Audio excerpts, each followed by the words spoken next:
नमस्कार, मेरा नाम है डॉक्टर दिनेश और स्वागत है आपका हमारे एजुकेशनल चैनल पे। आज की वीडियो में हम ये डिस्कस करेंगे कि ऑनलाइन शॉपिंग के फ़ायदे क्या हैं और घाटे क्या हैं। तो मैंने इस वीडियो को दो पार्ट्स में बांटा है, एक में good things about online shopping और दूसरे में आएगा bad things about online shopping. तो चलिए स्टार्ट करते हैं आज का हमारा ये वीडियो। तो चलिए सबसे पहले जानने की कोशिश करते हैं कि ऑनलाइन शॉपिंग के फ़ायदे क्या क्या हैं। देखिए, ऑनलाइन शॉपिंग करने का सबसे बड़ा फ़ायदा तो ये है कि आप घर बैठे बैठे शॉपिंग कर सकते हैं। आप मोबाइल में एप्लीकेशन के हेल्प से या फिर इंटरनेट पे वेबसाइट पे लॉगिन करके आप शॉपिंग घर बैठे बैठे कर सकते हैं। आपको कहीं जाने की ज़रूरत नहीं है। और दूसरा सबसे बड़ा फ़ायदा ये है कि टाइम की कोई बाउंडेशन नहीं है। आप जब चाहें जितने बजे चाहें शॉपिंग कर सकते हैं। आप रात को 12 बजे शॉपिंग कर सकते हैं, आप रात के 3 बजे शॉपिंग कर सकते हैं। जबकि बाहर जो मार्केट में है आप जाएंगे तो आप सिर्फ उसी टाइम शॉपिंग कर पाएंगे जब वो मार्केट खुला है। तो ऑनलाइन शॉपिंग का मैं मानता हूँ ये सबसे बड़ा फ़ायदा है। एक तो घर बैठे बैठे शॉपिंग होती है और टाइम की कोई बाउंडेशन होती ही नहीं। फिर आप पोल्यूशन से बचते हैं, बाहर नहीं जाते, भीड़ भाड़ से बचते हैं कि आज कोरोना के समय में तो भीड़ भाड़ से बचना बहुत ही ज़रूरी है। और फिर आपका टाइम बचता है और आपका फ्यूल भी बचता है।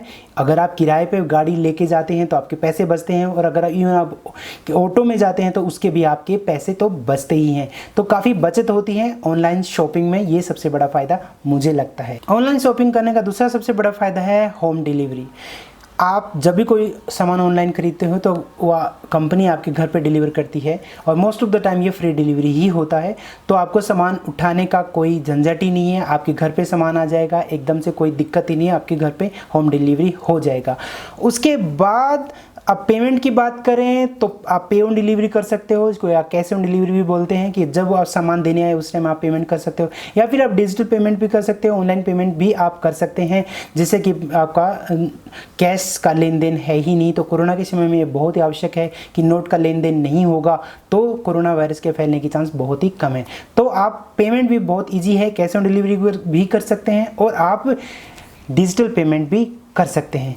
अब फिर बात करें हम रिटर्न की, तो अगर कोई प्रोडक्ट डैमेज्ड आता है, डिफेक्टिव आता है या फिर आपको नहीं चाहिए या फिर ऐसा प्रोडक्ट आता है जो आपने मंगाया था उससे अलग है, तो आप इजीली रिटर्न भी कर सकते हैं। हर प्रोडक्ट की एक रिटर्न पॉलिसी होती है जो प्रोडक्ट के पेज पे लिखी होती है। किसी की 7 दिन की, किसी की 15 दिन की, किसी की महीने की होती है रिटर्न पॉलिसी। तो विद इन उस रिटर्न टाइम आप प्रोडक्ट को रिटर्न कर सकते हैं। अगला फ़ायदा है इजी रिफंड्स। मान लेते हैं कोई चीज़ आपने ऑर्डर कर दी लेकिन आपका जो है माइंड बदल गया, क्योंकि डिलीवरी होने में तो 3-4 दिन लगते हैं। तो इन बिटवीन अगर आपको माइंड बदल गया तो आप कैंसिल कर सकते हैं, आपको तुरंत रिफंड मिल जाएगा। इवन अगर आपके घर पे आने के बाद आपको अगर वो प्रोडक्ट नहीं चाहिए है तो आप full as it is packing में रख के आप रिफंड के लिए अप्लाई कर सकते हैं। वो आपका प्रोडक्ट लेके चले जाएंगे और आपको रिफंड कर देंगे। ऐसा आप लोकल मार्केट में एक्सपेक्ट नहीं कर सकते। आपने एक बार खरीद लिया तो खरीद लिया, रिप्लेस भले ही हो जाए लेकिन रिफंड तो कभी भी नहीं मिलता। तो ऑनलाइन शॉपिंग में आपको इजीली रिफंड भी मिल जाता है। उसके बाद दूसरा फ़ायदा है इजी रिप्लेसमेंट, कि मान लो कोई चीज़ आपको जो मंगवाई थी उससे अलग आई या डैमेज डिफेक्टिव आई तो आप रिप्लेस भी इजीली ऑनलाइन शॉपिंग में करा सकते हैं। ऑनलाइन शॉपिंग करने का एक सबसे बड़ा फ़ायदा मुझे लगता है वो कस्टमर सर्विस सेंटर। अगर आपको ऑर्डर से रिलेटेड कोई भी दिक्कत होती है तो आप तुरंत कस्टमर सर्विस सेंटर से कांटेक्ट कर सकते हैं। ऐसा लोकल मार्केट में तो होता नहीं है। आप लोकल मार्केट से कोई सामान खरीदते हो, भैया आपको तो डायरेक्ट दुकानदार से ही डील करना पड़ता है। दुकानदार ने ना कर दिया तो कर दिया, लेकिन ऐसा ऑनलाइन शॉपिंग में नहीं है। अगर सेलर से किसी प्रकार की आपकी अनबन हो भी जाती है तो आप कस्टमर सर्विस सेंटर को बता सकते हैं। मेरा पर्सनल एक्सपीरियंस है कि कई बार अगर सेलर ने फेक प्रोडक्ट भेजा है, गलत प्रोडक्ट भेजा है या सेलर ने प्रोडक्ट भेजा ही नहीं है तो मैंने कस्टमर सर्विस सेंटर को उससे बात किया और उन्होंने इश्यू को रिजोल्व किया और मुझे रिफंड भी दिया है। तो कस्टमर सर्विस सेंटर का होना मुझे लगता है ऑनलाइन शॉपिंग का एक बहुत बड़े फ़ायदे में से आता है। फिर बात करें ऑफर्स एंड डिस्काउंट्स की, तो आजकल आप देखेंगे मार्केट में जाके कोरोना के बाद तो सब कुछ एमआरपी पे मिल रहा है, लेकिन ऑनलाइन शॉपिंग में अभी भी ऑफर्स मिलते हैं, डिस्काउंट्स मिलते हैं। आप जब भी कोई प्रोडक्ट खरीदोगे तो उसके पेज के ऊपर आप देखेगा अलग अलग बैंक्स के ऑफर या फिर उस कंपनी की तरफ से ऑफर्स आपको दिखेंगे। तो उन ऑफर डिस्काउंट का फ़ायदा उठा सकते हैं, तो इससे आपकी काफ़ी बचत हो सकती है। बात करें कैशबैक की, तो कंपनियां अलग अलग ऑफर चलाती हैं कैशबैक की ऑनलाइन शॉपिंग के अंदर, जिसका आप फ़ायदा उठा सकते हैं। और कैशबैक का पैसा जब आता है तो उसका इस्तेमाल आप दूसरी चीज़ें खरीदने के लिए कर सकते हैं।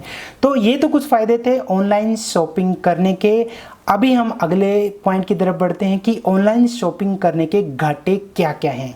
ऑनलाइन शॉपिंग करने का सबसे बड़ा घाटा तो ये है कि अगर कोई चीज़ आपको अर्जेंट में चाहिए तो वो आपको नहीं मिल सकती। यानी जैसे लोकल मार्केट से तो आप तुरंत जाके ले सकते हैं, लेकिन ऑनलाइन जब आप ऑर्डर करते हैं तो वक्त के आने में टाइम लगता है, आपको डिलीवरी के लिए काफ़ी टाइम वेट करना पड़ता है। ये ऑनलाइन शॉपिंग का एक सबसे बड़ा घाटा है। कई बार डिले डिलीवरी भी होती है, जैसे मान लेते हैं एक डेट आपको दी गई कि इस दिन आपका डिलीवर हो जाएगा, लेकिन कई बार डिलेड डिलीवरी हो जाती है, और अगर वो चीज़ आपके लिए बहुत इंपॉर्टेंट हो तो फिर वो आपके लिए काफ़ी परेशानी का सबब हो सकती है। उसके बाद एक दूसरा सबसे बड़ा घाटा है डाउट्स एंड एंग्जाइटी।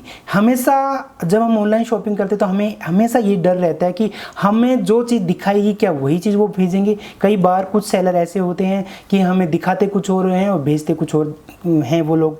हम मंगवा रहे हैं शैम्पू की बोतल, वो भेज रहे हैं हेडफोन। हम मंगवा रहे हैं टीवी और वो भेज रहे हैं मोबाइल फ़ोन। तो इस प्रकार की गलतियाँ भी सेलर, मुझे नहीं पता जानबूझ के करते हैं कि अनजाने में करते हैं, बट इस प्रकार की बहुत गलतियां करते हैं। इसलिए ऑनलाइन शॉपिंग करने वाले लोगों के दिमाग में हमेशा डाउट रहता है, एंग्जाइटी रहती है कि मैं जो ऑर्डर कर रहा हूं क्या वही चीज़ मुझे मिलेगी। तो ये भी एक ऑनलाइन शॉपिंग का बहुत बड़ा घाटा है कि हमें पता नहीं जो चीज़ हम ऑर्डर करेंगे वही मिलेगा या ओरिजिनल मिलेगा कि फेक मिलेगा, ये भी पता नहीं है। फिर दूसरी बात है, हम रिप्लेसमेंट की बात करें, जैसे मैंने बताया इजीली रिप्लेसमेंट हो जाता है, लेकिन उसमें बहुत टाइम लगता है। आप रिप्लेसमेंट के लिए आप रिक्वेस्ट डालेंगे, फिर वो अप्रूव करेंगे, फिर वो एक डेट देंगे पिकअप के लिए, फिर वो चीज़ वापस जाएगी, फिर वो चीज़ फिर से दूसरी चीज़ वापस आएगी। तो इसमें काफ़ी टाइम लगता है, और अगर वो चीज़ आपके लिए ज़रूरी थी तो वो बहुत ही आपके लिए परेशानी का सबब हो सकती है। रिफ़ंड की बात करें तो कई बार क्या होता है, रिफ़ंड में काफ़ी टाइम लग जाता है रिफ़ंड आने में, और कई बार तो रिफ़ंड का ऐसा भी होता है कि रिफ़ंड उन्होंने इशू कर दिया, आपके बैंक अकाउंट में नहीं आया। तो इसके लिए मैं एक अलग से वीडियो बनाऊंगा कि अगर अमेज़न से आपका रिफ़ंड इशू हो जाए लेकिन आपके अकाउंट में क्रेडिट ना हो तो तब आपको क्या करना चाहिए। तो इसके लिए मैं एक अलग से वीडियो बनाऊंगा, वो देखना ना भूलें। उसके बाद एक घाटा ये होता है कि कई बार हमारा आइटम गलत एड्रेस पर डिलीवर हो जाता है। जैसे मैंने एड्रेस सही से लिखा है, लेकिन उसके बावजूद भी मेरे साथ कई बार ऐसा हुआ है कि गलत एड्रेस पर डिलीवर करके चले जाते हैं। फिर मुझे कस्टमर केयर को कॉल करना पड़ता है, उनको बताना पड़ता है कि मेरा ये मुझे मैसेज आया डिलीवर्ड हो, लेकिन मुझे तो मिला ही। तब उसके बाद वो लोग फिर एक्शन लेते हैं, इन्वेस्टिगेशन करते हैं कि प्रोडक्ट कहाँ गया, कैसे हुआ, क्या हुआ, और कुछ टाइम के बाद या तो फिर वो प्रोडक्ट डिलीवर करवाते हैं या फिर रिफ़ंड देते हैं। लेकिन ये सब में बहुत ही ज़्यादा एनर्जी ख़राब होती है। उसके बाद एक जो मैंने कई बार फेस किया है वो है rude delivery agents. Delivery agents कई बार बहुत ही गलत तरीके से बिहेव करते हैं। एक बार जैसे मेरे साथ हुआ था कि उसने गलत एड्रेस पर डिलीवर कर दिया। जब मैंने उसको फ़ोन किया तो उल्टा उसने मेरे को ही सुनाना शुरू कर दिया कि आप फ़ोन नहीं उठाते, आप जगह पे नहीं मिलते। जबकि ना तो उसने मुझे फ़ोन किया, और वो तो देखिए उसको सिक्योरिटी पे जाना होता है, तो मेरा होने या नहीं होने का कोई मतलब ही नहीं। तो इस प्रकार जब कोई डिलीवरी एजेंट बिहेव करता है तो बहुत बुरा लगता है, बहुत गंदा फील होता है। तो मैं इसको एक ऑनलाइन शॉपिंग का एक घाटे में गिनता हूँ। उसके बाद कई बार ऑनलाइन शॉपिंग, जैसे मैंने कहा कि क्वालिटी कंट्रोल कई बार नहीं होता है, फेक आइटम्स डिलीवर हो जाते हैं। मैंने एक बार डीओ मंगवाया था तो वो फेक भेजा था उन्होंने। मैंने एक बार आटे का पैकेट मंगवाया था, वो फटा हुआ आया। एक बार मैंने जब शैम्पू की बोतल मंगवाई थी तो वो टूटी हुई आई। तो क्वालिटी कंट्रोल कई बार ऑनलाइन शॉपिंग में नहीं होता है, तो इससे भी हमें कई बार परेशानियों का सामना करना पड़ता है। और ऑनलाइन शॉपिंग का एक सबसे बड़ा घाटा ये है कि जब वो लोग डिलीवरी करने आते हैं तो उनके सामने ही हम पार्सल को खोल के नहीं देख सकते कि हम अभी देख लें कि भाई पार्सल सही है, कि अगर पार्सल सही नहीं है तो हम उसको रिटर्न कर दें। ऐसा नहीं है। एक्चुअली आपको अगर कैश ऑन डिलीवरी है तो उनको पैसे देने पड़ेंगे, और डिजिटल पेमेंट है तो आप ऑलरेडी पैसे दे ही चुके होते हो। आपको बाकायदा अपने घर पर पार्सल लेके आना पड़ेगा, खोलना पड़ेगा, चेक करना पड़ेगा, और अगर फिर कोई दिक्कत है तो आपको कस्टमर केयर को फ़ोन करना पड़ेगा या उनके रिप्लेसमेंट के ऑप्शन में जाना पड़ेगा, और रिप्लेसमेंट के लिए आपको रिक्वेस्ट डालना पड़ेगा।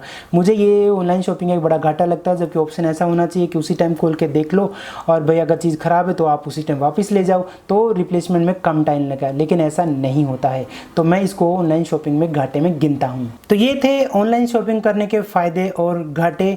अगर कोई पॉइंट ऐसा रह गया जो आपको लगता है कि इस लिस्ट में होना चाहिए था और हमसे छूट गया है, तो आप कमेंट सेक्शन में लिख के आप बता सकते हैं। अगर आपका भी ऑनलाइन शॉपिंग को लेकर कोई एक्सपीरियंस है तो उसके बारे में भी मुझे बाकी सब व्यूअर्स को आप कमेंट सेक्शन में लिख के आप बता सकते हैं। आज की वीडियो के लिए इतना ही।